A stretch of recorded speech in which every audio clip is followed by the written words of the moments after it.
Hello once again and welcome to the oncoming brainstorm. I'm Lewis. And I'm Samuel. And we are back for more War Master 3 Rage of the Time Lords. This time we've got the second story of the box set, the Coney Island Chameleon. I'm just going to come out and say it right off the bat, this story is shit, skip it. Yeah, I think the biggest issue with this story for me personally is that it's one of those weird times in Doctor Who where it's not goofy enough. The setting of it, like, it could be quite a campy story in a fun way. You have a carnival in New York in the 1920s or 30s, I believe, and everyone's doing American accents, which are very iffy. Yeah. But the way the story plays it out is very serious and humdrum. I just don't think the tone works. The tone is all over the place. Yeah, I agree. I just don't think it's like stupid enough, like unaware of how stupid it is. There's the freaking scene where the Master throws an alligator at the strongman to like test how strong he is. And he wrestling this alligator in some Mississippi swamp.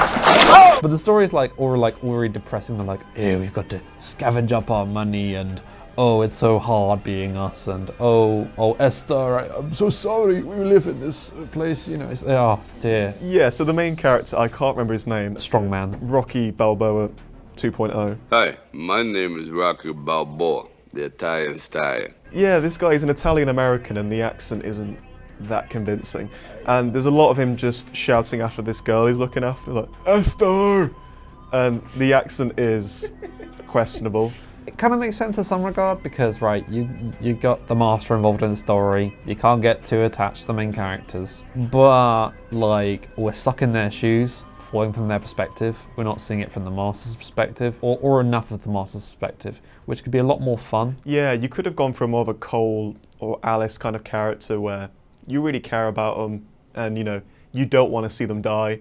But I don't give a crap about Esther or the strongman. Yeah, and I mean, just to like get straight into spoilers, like the Master, okay, wants the strongman. He did not need to go to all this effort just to get a hold of the strongman. You get like the initial introduction, and I'm kind of liking where it's going. You know, the Master shows up and he's like, all Texan. He's like, I want some sarsaparilla, you know. And then like the carnival, or whatever, have money troubles. They get in trouble with the gangsters.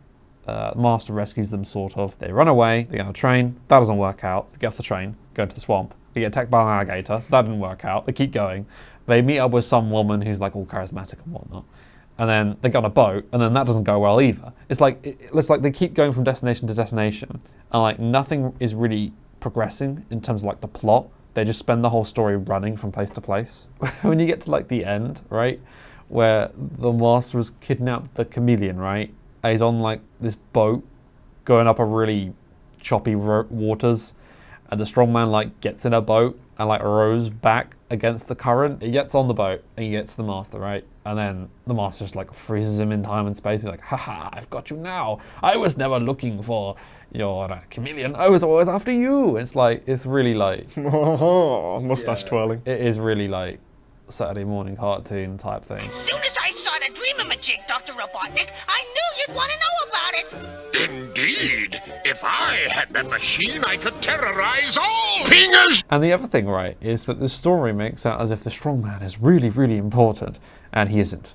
Like, he doesn't show up in the following two stories where, you know, there's space for this kind of character to be, and yet he isn't. I mean, with Alice, the Master was like testing her abilities and she has a clear purpose in Missing Link, whereas Strongman does nothing. So this is kind of why I said like you can skip this, because it doesn't matter in the overall plot and it's not even that good in itself. So that is what we thought of the Coney Island Chameleon.